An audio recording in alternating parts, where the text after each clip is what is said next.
Men odatdan bahorni yaxshi ko'raman va Ramazonni yaxshi ko'raman. Ramazonni nima uchun kutmaylik? Bizi qalbimizni bahori bu Ramazon bilan keladigan narsa. Ramazon men uchun bu umrimning bahori.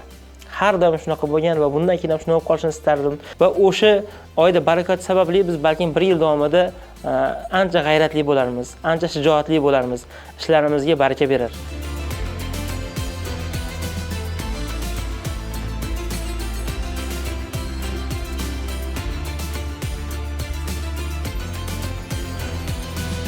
Sakkizindan beri yoshlar bilan to'g'ridan-to'g'ri ishlab kelaman. Har yili Ramazonda insonlarda birinchi o'rinda, ayniqsa yoshlarda halimlik, tabiiy inson o'zaro suhbatlarda bilinadi. Yomonlikdan qochadi, yaxshilikka yuradi. Iloji boricha bir-biriga yaxshilik qilishga, tabassum qilishga harakat qiladi. Jahli chiqsa ham jahlini bosishga harakat qiladi. Qani edi biz har yilimiz xuddi shunaqa bo'lsa, ya'ni har bir kunimiz Ramazonda bomdod saflari har doim to'lib qoladi. Xuddi jumaga chiqqanday bo'lasiz ba'zida. Imom domlalar tarafidan ham bugun Ramazon kelgani bilindi. Bomdodda saflarimiz 3 qator, 4 qator bo'lsa, hozir 15-20 qator bo'lyapti deb aytiladi. Tarovih namozlari ham xuddi shunaqa. Odamlar bir-biriga mehribon. Bilasizmi, Ramazonda menga eng zavq beradigan joyi masjidlarda iftorlik tashkil qilish. Yosh bolalar ham, kattalar ham hamma hech kim bir-birini tanimaydi. Tasavvur qiling. Xuddi hamma to'yga kelgandek, hech kim bir-birini tanimagan holatda 100 kishiga, ba'zida 200 kishiga taraddud ko'riladi iftorlik uchun. U joyda hamjihatlikni ko'rasiz. U joyda boy ham, kambag'al ham, yosh va qari bitta qatorda turganini, bir dona somsa bilan bir dona xurmoni va ozgina zamzam suvi bo'lsa, birgalikda ichishda zavqini his qilasiz. O'zimga ham masjidlarda iftorlik qilish yoqadi.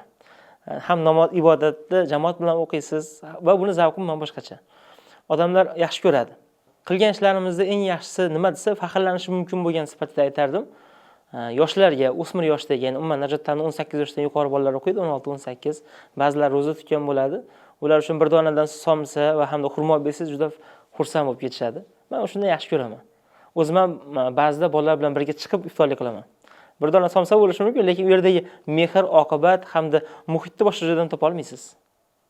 O'ylab ko'raylik-da, agar insonni yon atrofida yomonlik qilmasa, faqatgina hamma joy yaxshilikdan iborat bo'lsa, bir-biriga rahm shafqat qilsa, stressli holati bo'lmasa, nega insonda ta'lim yaxshilanmasin? Nega hayotga bo'lgan ishtiyoqi oshmasin? Nima uchun insonlarda xulqini ko'rib, odobini ko'rib, ular taraf yuzlanmasin? Tabiiy ravishda inson xuddi shu holatlarni ko'rar ekan, ertangi kuni ham xuddi shunaqa bo'lishligini istaydi. Va yaxshi insonlarda nima uchun ilmli insonlarni xulqini ko'rib, ularga oshno bo'ladi va ilmga bo'lgan qiziqishi ortadi. Shuning uchun men aytaman, Ramazon haqiqatan Alloh taolo tomonidan bandasiga berilgan bu mukofot. Biz uchun haqiqatan mukofot. Nafaqat biz nafsimizni, balki jismonan va nafsni hamda ruhni tarbiyalaymiz bu oyda. Va o'sha oyda barakat sababli biz balkim 1 yil davomida ancha g'ayratli bo'larmiz, ancha shijoatli bo'larmiz, ishlarimizga baraka berar. Inson har doim 3 ta narsani bilish kerak. Bu millatini, vatanini va dinini tarixini. Agar inson o'zini millatini, vatanini va dinini tarixini bilsa, dard paydo bo'ladi. Bugun bu mustaqillik, bu hurriyat oson olinmaganligini biladi.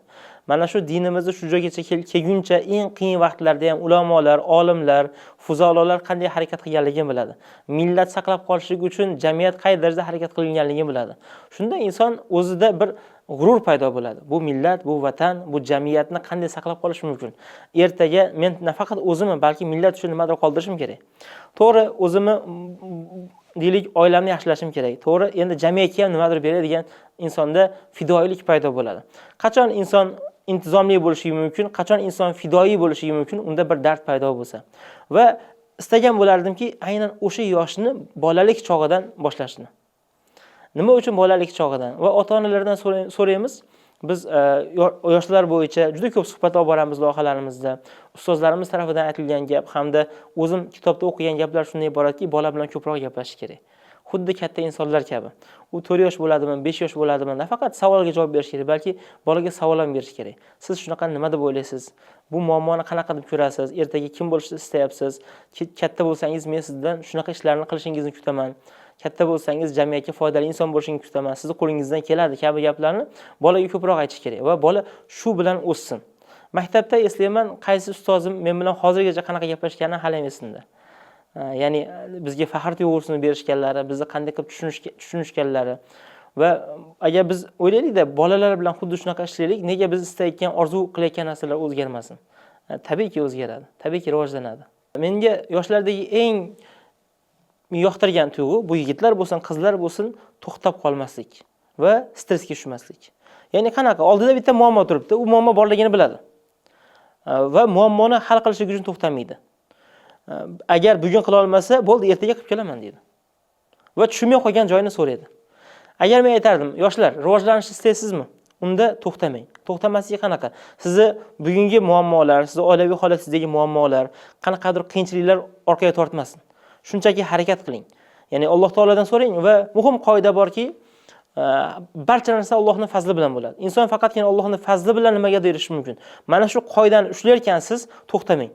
Va men har doim to'xtab qolmaydigan, turli qiyinchiliklarga kirganda, turli muammolarga uchraganda, depressiyaga tushmasdan, yo'q, men yana harakat qilaman. Yana harakat qilaman deb to'xtamasdan, ya'ni bardavomlikni o'ziga qoyim qilgan bolalarni yaxshi ko'raman va xuddi shunaqa bolalarga doim imkon beramiz. Ya'ni ishga kirayotgan paytingizda ham, rivojlanayotgan paytingizda ham muhim qoida, men bir narsani bilaman, bu narsani o'rganganman va o'rganishga tayyorman. Ya'ni o'rganishni beshikdan toki qabrigacha deb bilgan yoshlar har doim yutadi. Har qanday kasb egasi bo'lsin. Va shaxsan o'zim ishga kelar ekanman, men bugun nimani o'rganaman deb kelaman. Har doim. Va ilm olish insonda hech qachon to'xtamaydigan masala. Biz ko'pincha o'ylaymizki, yoshlarda muammo bor. Maktab tugatdim, universitet tugatdim, bo'ldi, ozodman o'rganishdan. Yo'q, o'rganishga biz umrimizni oxirigacha sevishimiz kerak. O'rganishni sevishimiz kerak va bu bizga rostdan lazzat berish kerak. Inson nima bilan tirik? Inson faqatgina ilm bilan tirik. Inson o'zini ilm olmagan kuni uchun afsuslansin. Va ilm har doim bitta manba, ya'ni kitob bilan olinmaydi. Ba'zida yaxshi insonlarning suhbati ham bu ilm bo'ladi. Tasavvur qiling, siz sizdan yoshi 20 yosh kattaroq inson bilan gaplashyapsiz va uni hayot tajribasida sizni yoshingiz 20 dadir, 40 yoshli insonni berayotgan tajribasi 40 yillik hayotni o'tab bo'lgan tajriba bo'ladi. Va bu aslida ilm. Agar to'g'ri insondan olinsa. Shuning uchun insonga har doim ustoz, ya'ni to'g'ri ustoz, to'g'ri kitoblar manbai va to'g'ri do'stlar davrasi kerak bo'ladi. Mana shu 3 ta narsaga e'tibor bergan odamni hayoti ancha go'zalroq bo'ladi. Yoshlar bilan ko'proq ishlayotgan inson sifatida aytamanki, sohani tanlayotgan paytida o'lmas sohalarda o'lmas ilmlarni o'rganishni tavsiya qilaman. Qaysi sohani o'rganishingizdan qat'iy nazar o'lmas ilmlar bor. Bu birinchi inson o'ziga savol berish kerak. 1000 yillardan beri o'lmay kelayotgan narsalar nima? Shunaqa narsalar bor. Deylik, bu tarbiyaga oid. Har doim tarbiyaga oid bo'lgan ilmlar hech qachon o'lmaydi. Va ikkinchi o'rindagi narsa bu networking, ya'ni insonlar bilan o'zaro suhbatlashish, o'zaro tanishishga oid ilmlar hech qachon o'lmaydi va til ilmi hech qachon o'lmaydi. Albatta inson o'zini axloqini hamda o'zaro suhbat qoidalarini va til ilmini o'rgansin. Undan keyin muhim qoida kasb tanlayotgan paytda yoshlar kasb tanlashga hozir har doim qiynaladi.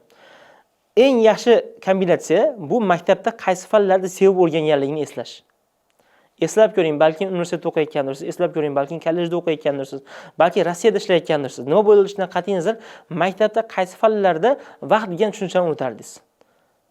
Yoki qaysi fandan dars qilayotganingizda 2 soat o'tib ketdimi deb hisoblardingiz.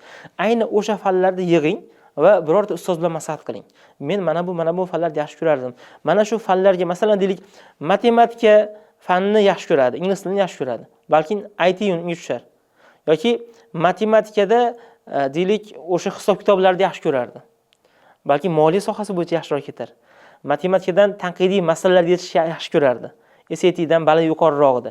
Endi IT da deylik, o'sha data analitika yo'nalishlari bor-da. Har xil oddiygina insonlarda kimyo, biologiyani yaxshi ko'rar. Unga mos bo'lgan fan kasblar bor. Shuning uchun eng yaxshi yo'llardan biri qaysi fandan yaxshi o'qishligini bilib olish. Va yana bir tavsiya qilaman. Internet manbalarida ko'rishligi mumkin bolalar, yoshlarda salohiyatini aniqlab beruvchi testlar bor. O'sha testlardan yechish insonga ancha yordam beradi. Ramazon yoshlarga sabrni qanday ko'rsatib beradi deb o'ylaysiz? Hozir sabrsiz bo'lib qolganmiz-ku, hatto o'zimiz ham biror bir narsa esa 2 tezlikda eshityapmiz. Ramazonda har doim iftorlik paytida odamni oladigan zavq qay darajada shirin bo'ladi. Yoshlar bilishlari kerakki, ta'lim olayotgan paytida uni natijasi shirini xuddi shunaqa bo'ladi, agar sabr qila olsa.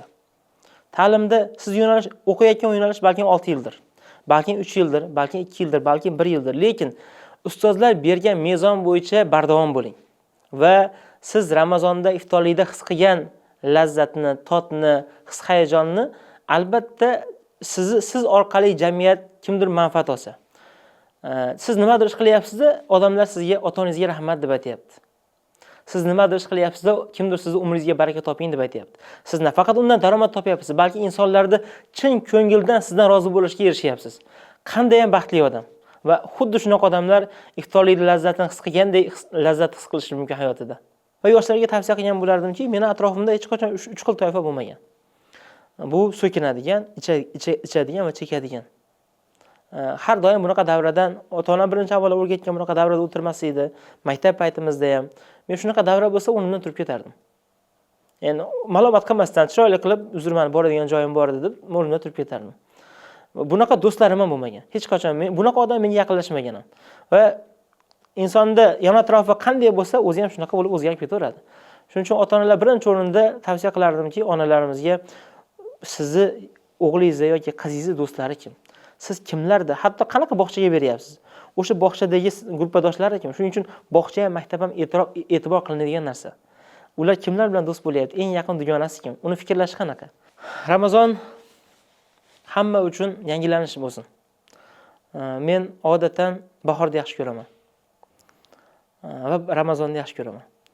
Qandaydir meni miyamda Ramazon hamda bahor o'zaro nima bo'lib qolgan. Bir paytga o'xshab ko'rinib qoldi. Yo oxirgi paytlar shuna kelgan ekanmi?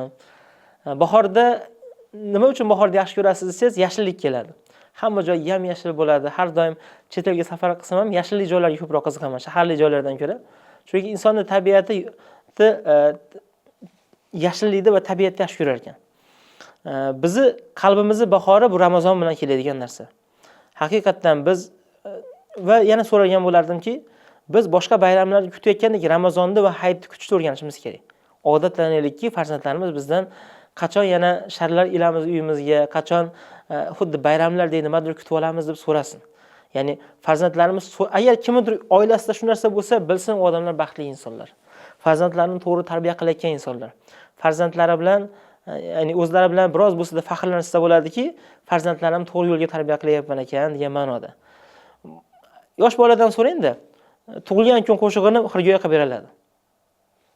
Qayerdadir eshitganda. Lekin Ramazonga oid nimani xirgoyi qilib beriladi? Ramazonga oid nima uni esida qolgan? Balki iftorlik dasturxonidir, balki uylarni bezatib qo'yilganidir, balki qo'ni-qo'shni, qarindosh urug'ida yo'qlashdir. Lekin nima qilgan taqdirimizda ham ko'proq Ramazonni esda qoldirish farzandlarimiz uchun yaxshiroq bo'ladi. Ramazon men uchun bu umrimning bahori. Har doim shunaqa bo'lgan va bundan keyin ham shunaqa qolishini istardim. Va Ramazonda meni eng yaxshi ko'rgan odatim bor. Biz Ramazon oyida har yili, mana bu yil 4-yil bo'lar ekan, Cambridge o'quv markazi hamda Najot ta'lim birgalikda qiymati o'rtacha 2,5-3 milliard so'mlik grant beramiz.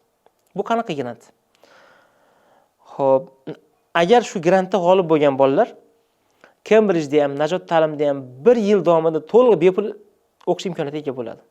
Najot ta'limda istalgan yo'nalishda, Cambridge'da ingliz tilini va har yil shu loyiha bilan faxrlanaman. Loyihaning nomi kelajak yoshlar va odamlarga xursandchilik bo'lishligi uchun biz Ramazonning 1-kuni grant e'lon qilamiz. Laylatul Qadr kechasi grantlar javoblarini e'lon qilamiz. Har yili. Mana bu 4-yil keladi. Bu yil grant qiymati yanada oshadi. Ramazonni nima uchun kutmaylik? Va bilasizmi, shunaqa odamlarni, ya'ni grant sohibi bo'lmoqchi bo'lgan insonlar Ramazonni qachon tezroq Ramazon kelar ekanda Najot ta'lim hamda Cambridge grant e'lon qilar ekan deyishlari bilan xursand bo'laman. Qanday ham yaxshi tuyg'u. Qanday ham yaxshi grant. Va shu loyihada qatnashayotgan barcha nafaqat Najot ta'lim jamoasiga hamda Cambridge jamoasiga rahmat aytaman. Ular o'zini qilayotgan ishlar bilan faxrlansa bo'ladi. Ya'ni shu jamoalar birgalikda qiymati 2,5-3 milliardlik grant berish bunday biznes jihatidan oson gap emas, lekin o'sha jamoalar bu ishni amalga oshiryapti. Ya'ni shaxslar emas. Hurmatli yurtdoshlar, ahli musulmon do'stlar, yigitlar, qizlar, barchani Ramazon bilan tabriklayman. Alloh taolo bu oyni barchamiz uchun xayrli qilsin. yangilanaylik bu oyda haqiqatda nafaqat jismonan, balki ruhan va aqlan yangilanaylik. Bu oyda boshqa oylarda qilmagan yaxshi ishlarimizni ko'paytiraylikki, toki har yili bu oyda kutsak va hayotimizni mana shu oyda o'tkazishga harakat qilsak. Muborak bo'lsin Ramazon oyi.